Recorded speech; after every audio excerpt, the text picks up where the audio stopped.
Eu tive o privilégio de um dia escutar um missionário chamado Wes Stanford. Ele passou uma parte da sua vida ajudando a igreja na Etiópia, que por 17 anos esteve sobre o regime comunista. As igrejas foram lacradas, pastores foram presos, muitos foram mortos. E esse missionário saía da América do Norte e ia para a Etiópia tentar ajudar os irmãos que se reuniam escondidos nas catatumbas, nas florestas.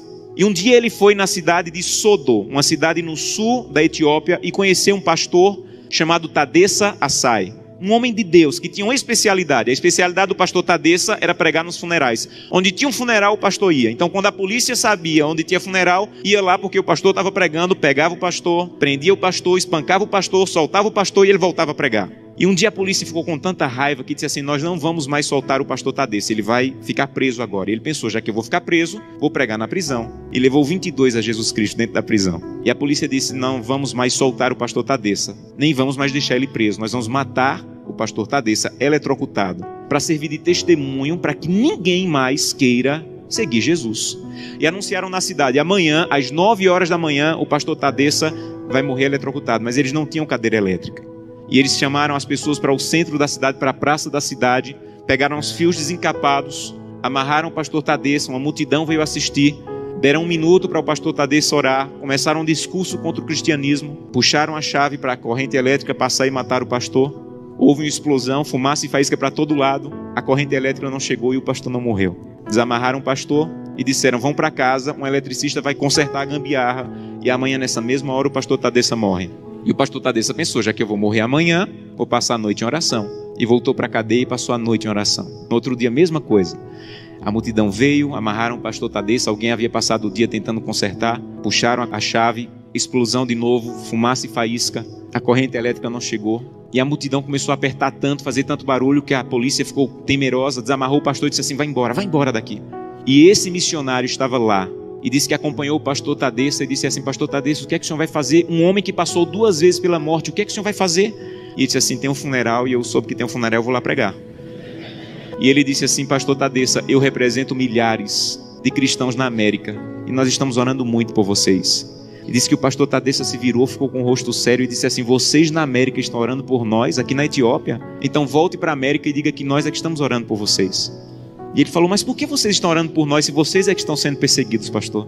E ele falou: irmão, ninguém na Etiópia acorda sem pensar. Nenhum cristão na Etiópia acorda sem pensar: hoje pode ser meu último dia de vida. Pode ser que hoje seja descoberto e seja preso e morto. Então, como nós não sabemos se esse é o último dia de vida, todo cristão na Etiópia passa o dia em oração. Não importa o que nós façamos durante o dia, passamos o dia em oração. Mas eu soube que as coisas vão muito bem na América e que tem cristão na América que consegue passar o dia inteiro sem orar. É verdade que tem cristão na América que consegue passar o dia inteiro sem orar? E ele disse assim: é verdade. Ele falou: você sabe que é proibido se reunir, mas nós precisamos tanto do corpo de Cristo que mesmo sendo proibido, nós nos encontramos escondidos à noite, no escuro, na floresta, nos cemitérios, porque nós precisamos do corpo de Cristo. Mas eu soube que vocês têm igreja na América em todas as esquinas e vocês podem entrar na igreja a hora que quiserem, que a polícia não vai entrar para espancar vocês. Mas eu soube que na América, no dia de culto, tem cristãos que ao invés de ir para a igreja, ficam em casa assistindo. É verdade que no dia de culto vocês podem ir a hora que quiserem e vocês não vão, vocês ficam assistindo. É verdade que isso acontece na América, irmão? Ele disse assim: é verdade. E ele disse assim: missionário, a minha congregação tinha apenas uma Bíblia e eu fiquei com medo de ser preso e minha Bíblia ser queimada. Então reuni minha congregação e com lágrimas nos olhos eu disse: irmão, eu não tenho como guardar a Bíblia, é o que nós temos de mais precioso. Se eu for preso, ela vai ser destruída. Então eu comecei a rasgar as páginas da Bíblia e comecei a dividir para cada pessoa. Era mais fácil guardar porções da Bíblia do que uma Bíblia inteira com uma pessoa só.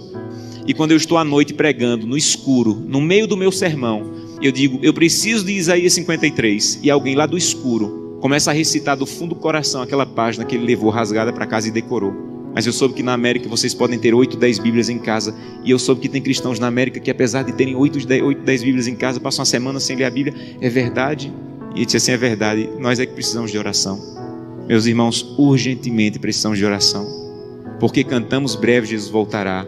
Levantamos a mão no apelo dizendo assim: eu quero voltar para o céu para ser dono de tudo.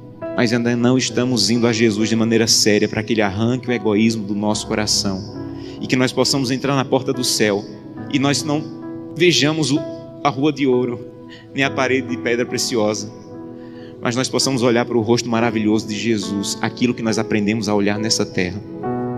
Eu tenho um sonho sonho da minha vida, entrar na porta do céu, segurando a mão de Gleice, minha esposa, e Glenda e Samuel, os meus filhos. Eu quero chegar em frente a Jesus.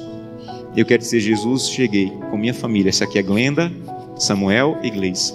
E eu espero que Jesus diga mais ou menos assim: Josanã, eu já conheci a sua família, porque todo dia você ia à presença. A minha presença me apresentava, só faltava conhecer pessoalmente, mas eu já conheço a tua família. Sejam bem-vindos agora. Um prazer conhecê-los pessoalmente. Eu não quero ser pastor dessa igreja. Eu quero ir para o céu. E isso é mais profundo. Eu não quero abrir o inário e dizer assim: breve Jesus voltará. Eu quero estar lá. Isso é mais profundo.